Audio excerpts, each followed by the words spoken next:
Hello everyone, welcome to Gyan Achievers. How are you? I hope you all are doing well. अभी तक हमने Henry फियोल के principles और elements की बात की थी. अब उसी तरह से वो थे ऑपरेशनल मैनेजमेंट के फादर, तो साइंटिफिक मैनेजमेंट के फादर हैं मिस्टर F.W. टेलर. तो आज हम F.W. टेलर की बात कर रहे हैं, उसके प्रिंसिपल्स की, उनके एलिमेंट्स की बात करेंगे. तो मोस्ट इम्पॉर्टेंट है. तो आज की क्लास के अंदर what is the F.W. Taylor. F.W. की जो फुल फॉर्म है वो है फ्रेडरिक विंस्लो टेलर, और he is the father of scientific management.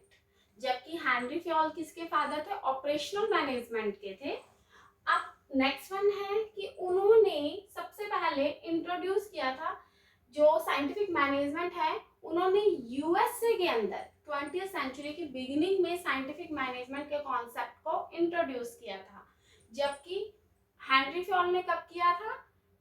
Henry फियोल ने फ्रांस के अंदर किया था और अपनी फ्रेंच लैंग्वेज में किया था. और यहाँ पे टेलर की बात हो रही है, तो टेलर ने 20th सेंचुरी में और यूएसए के अंदर इस अपने साइंटिफिक मैनेजमेंट कॉन्सेप्ट को इंट्रोड्यूस किया था. उसके बाद उन्होंने इंट्रोड्यूस कर दिया, उसके बाद जब उसको वाइडली फर्दर कैरिड किया गया, किसने किया? Lillian Gilbert, Henry Gantt, George Barth और एडवर्ड फैलन ने. अब टेलर ने एक मिडवेल स्टील कंपनी थी, उसको ज्वाइन किया था एज ए वर्कर, और उसके बाद वो उसी कंपनी के अंदर सुपरवाइजर बन गए थे. तो ये उनके लिए एक बेस्ट एक्सपीरियंस था. यूएसए की एक कंपनी थी और उस कंपनी का नाम था मिडवेल स्टील कंपनी. और जब ये इस कंपनी में एज ए वर्कर वर्क कर रहे थे, तो इन्होंने साथ के साथ मास्टर ऑफ इंजीनियरिंग स्टडी को भी कंप्लीट किया था. ME का जो मीनिंग आ गया है master of engineering. Okay student. और जब इन्होंने अपनी मास्टर ऑफ इंजीनियरिंग को कंप्लीट कर लिया, तो उन्होंने फिर अपनी एक न्यू कंपनी थी बैकलिम स्टील कंपनी, इनको ज्वाइन कर लिया था.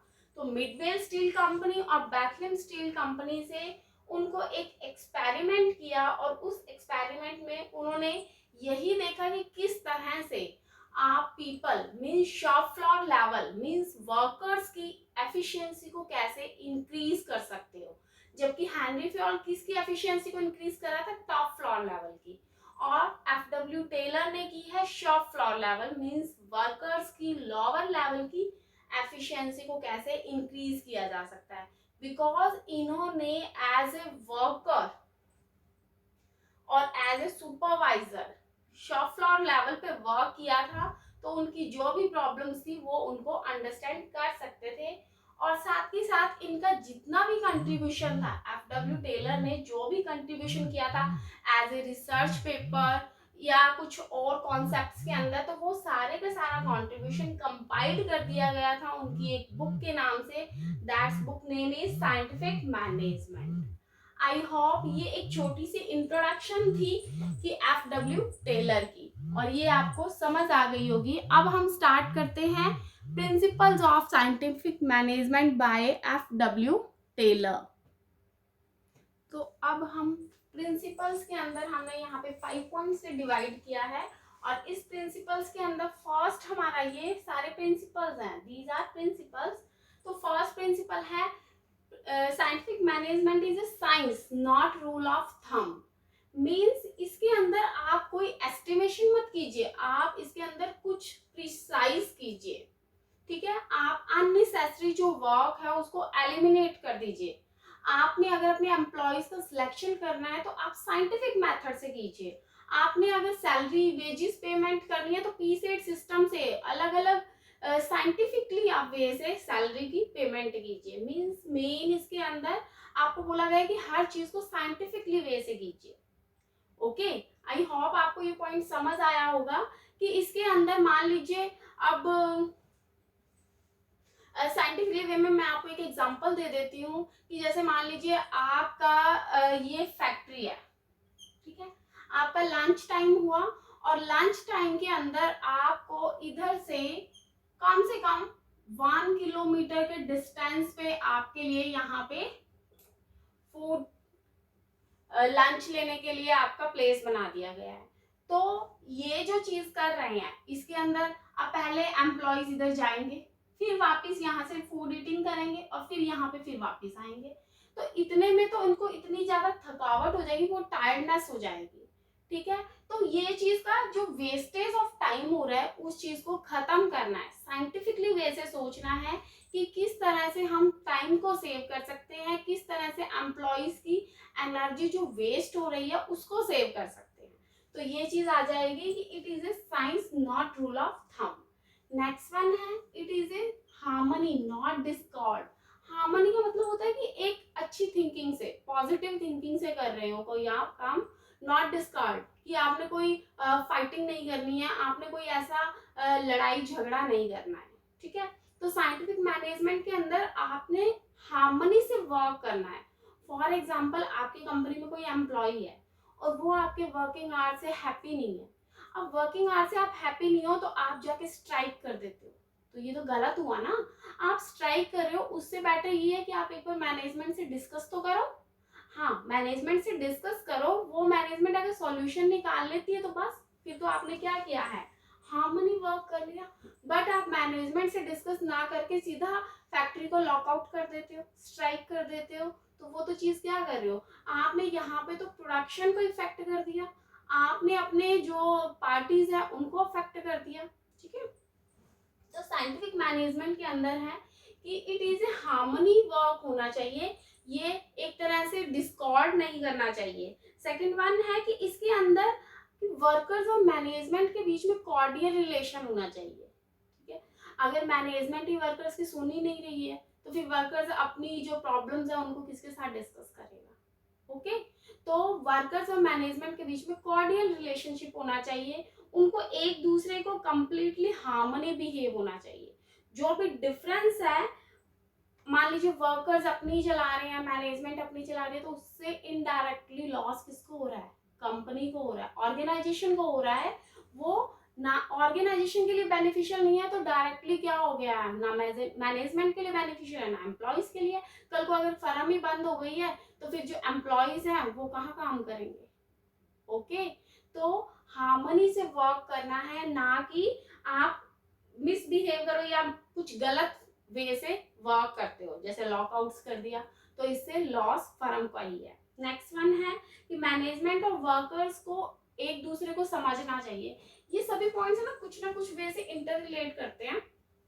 जैसे अब मेंटल रेवोल्यूशन है, आपकी थिंकिंग जो है वो पॉजिटिव होनी चाहिए, आपका जो थिंकिंग लेवल है वो एक दूसरे को समझने वाला होना चाहिए।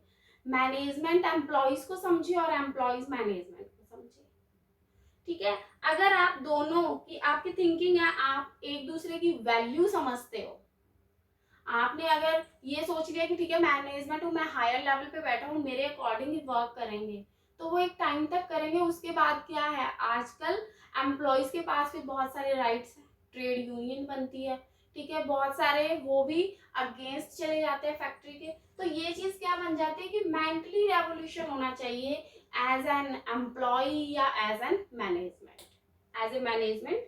साथ ही साथ आपको वर्क करना चाहिए, यहाँ पे मैं मैनेजमेंट और एम्प्लॉयज दोनों की बात कर रही हूँ, कि ऑर्गेनाइजेशन को बूस्ट करने, ऑर्गेनाइजेशन के प्रॉफिट्स को बूस्ट करने के लिए वर्क करना चाहिए।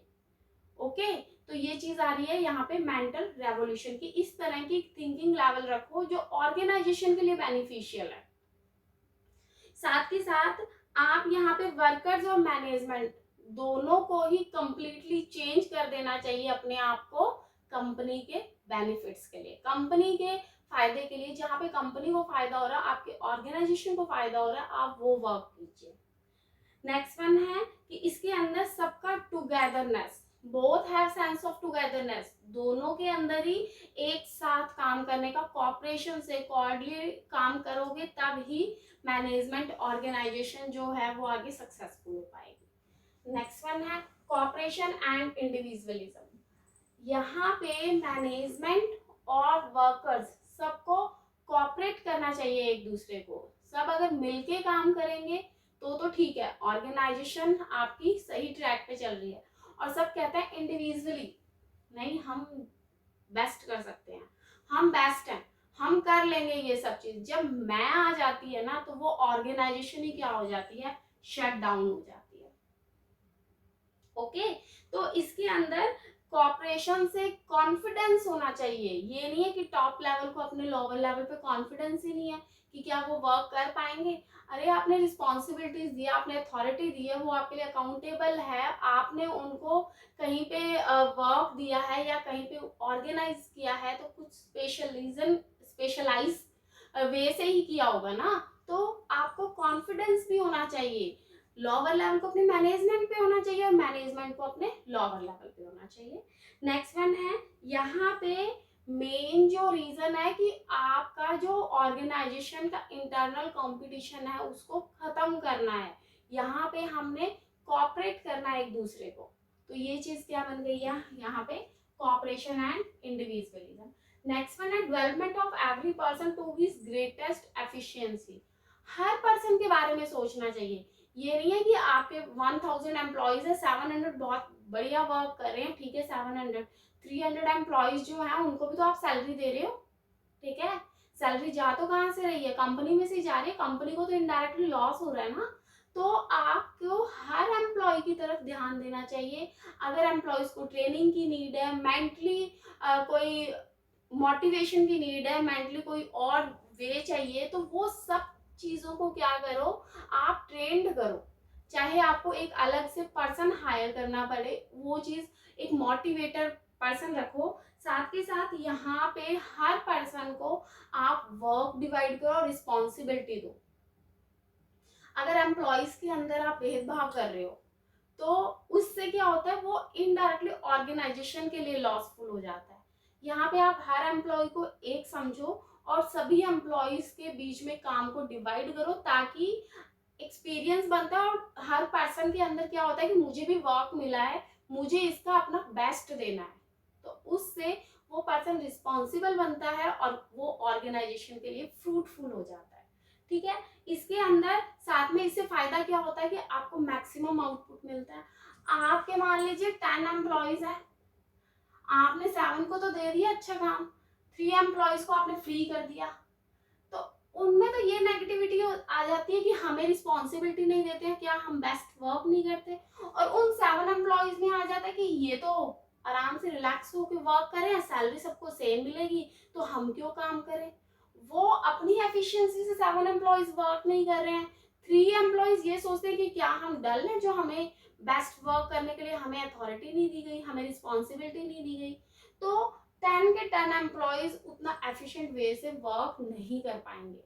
तो ये चीज को आपको ध्यान में रखना है। तो ये सारे के सारे हमारे साइंटिफिक मैनेजमेंट के प्रिंसिपल्स थे। आई होप आपको ये सब पॉइंट्स समझ आ गए होंगे। क्लियर है आपको ये सब 5 पॉइंट्स? ये हमारे सब प्रिंसिपल्स हो गए हैं। अब जो नेक्स्ट एलिमेंट्स हैं वो हम अपनी नेक्स्ट वीडियो के अंदर करेंगे, और उसके अंदर फंक्शनल फॉर्मैनशिप के भी कुछ पॉइंट्स हैं, वो भी हम नेक्स्ट वीडियो में डिस्कस करेंगे। तो आज के लिए हम इतना ही, नेक्स्ट क्लास में मिलते हैं। Thank you so much, have a nice day, God bless you, and please like, subscribe and share my channel. Thank you.